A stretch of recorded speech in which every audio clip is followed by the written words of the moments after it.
Before I take you to the nuggets about the leadership golden rules that I have learned, I want to give you a little bit background about why I'm here talking about this, why you should listen to me. In fact, as I said, mixed breed with different generations, I would say.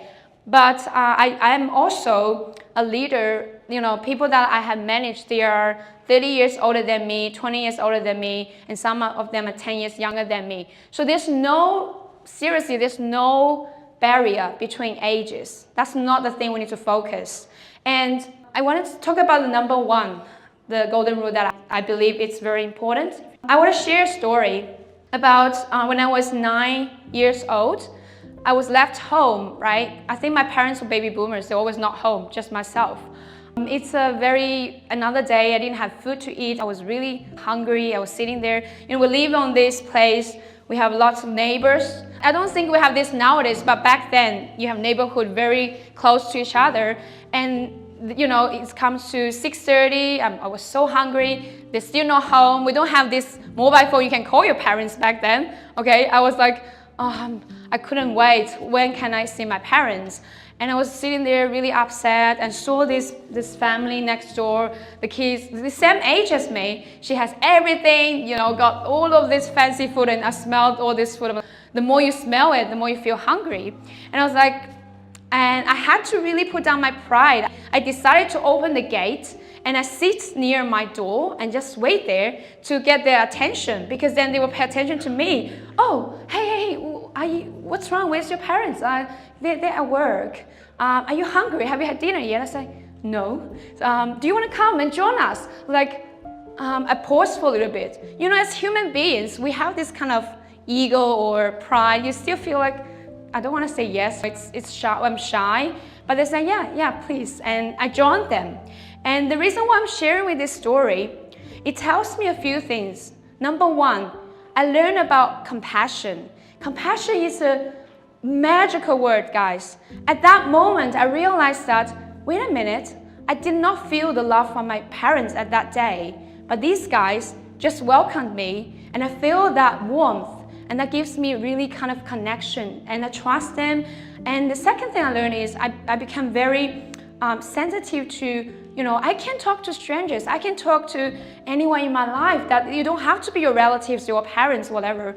And that helps me all the way throughout my leadership journey. And trust me, I can tell you the whole thing about you hear from Tech Talk or everywhere about Listen More, and many share amazing insight about how to be a great leader. But I really want to bring something that's truly different. You will never hear from somewhere else. And the number one thing is compassion. So the second thing I want to share is caring. Sharing is what, guys? You always tell your children, sharing is what? Sharing is caring. So we have 3 C's. Caring, when it comes to caring, is really about giving. And giving is not just about money, guys. When you think about giving, it's like, yeah, I'll give you money.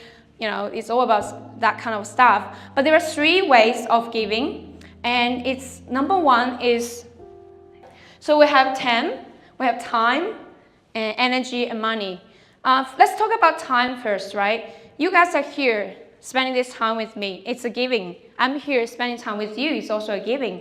And when you spend time with your team, that's also a giving spirit. You make time for them.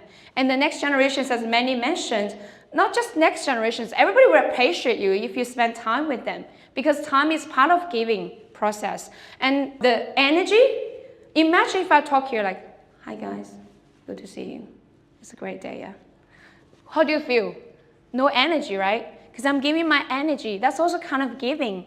And when it comes to about money as well, in my team, I think 80% of my team, they're Gen Z, and we have only a few millennials as well. And we have this award system, right? Sometimes competition is really healthy. We don't have to always be no competition or compete on yourself only. But sometimes the sportsmanship, right? Why do you even watch a game? Because it's fun. When you have competition, it's fun, right? Just manage the balance. So in our workplace, we give them monthly star, right? Star of the month. And it's really based on their values that they're bringing, and they're very happy. And once they got the star of the month, they will get paid of a gift or money, something like that. She's very sensitive about her things. material. She doesn't want to give things away. She's very generous, but when it comes to her things, she's very sensitive, right? So I said to her, hey, Sissy, do you think when we give something to a guy who's on the street, we give them money, who gets the most? And she said, of course the guy. I was like, think of more. She said, us? Yeah, I think so. Why? And I explained to her, when you start to give, right, the guy who receives got that moment, that joy for that short period, grateful, thank you. But for the person who has given, that joy is forever. And the whole day you feel great, the whole life you feel great, because I'll be there forever. So I really encourage you guys, think about giving and not just receiving, because giving is a new form of receiving. And the next one, please. When I work with D.B. Shankar, I was reporting to the director. I was invited to this meeting. I fly all the way to Sydney with all the team. I got the photo before it was cut. It's okay. I was one of the only females and female leaders. I shared 6 F's when I went there. And interestingly, they spent a whole day talking about one thing, which is culture. You know, company without vision will perish. Even in Bible it says a person without vision will perish, will die. If you don't have a direction, a vision in your company will not go very far. But if you want to have a vision, there's something in between, which is culture. If you don't have a healthy culture, and let's be honest, what is called company? Company means not just one person. Companies, that means there's so many people. You have to face the fact that you will get more people in the company. And that's why culture is so important.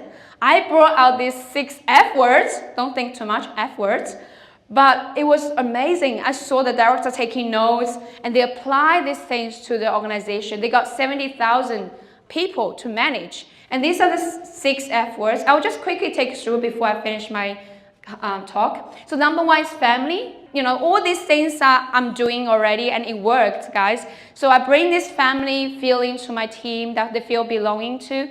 And secondly, faith. You need to build up this culture that people trust each other, believe in each other, encourage each other, and also we have friendship. If you go to work, let's be honest, most of the time you're working and sometimes even longer than you go spend with your family, right? If you go to work, you want to make friends. You want to have the friendship that's built up, which is why friendship is very important. And fun.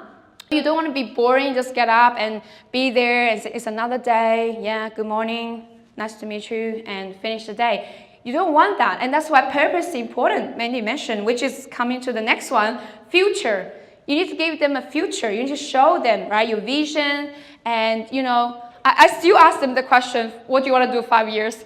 I do still ask that question. I think it's really valuable, guys. And all the interviews, I'll ask the same question. What do you want to do in 5 years? You do the mentorship for them, you spend time with them, and then we also have the financial growth. If they only come here, then thinking in the next 10 years, I'll get paid the same, what do you think? You won't attract them at all, right?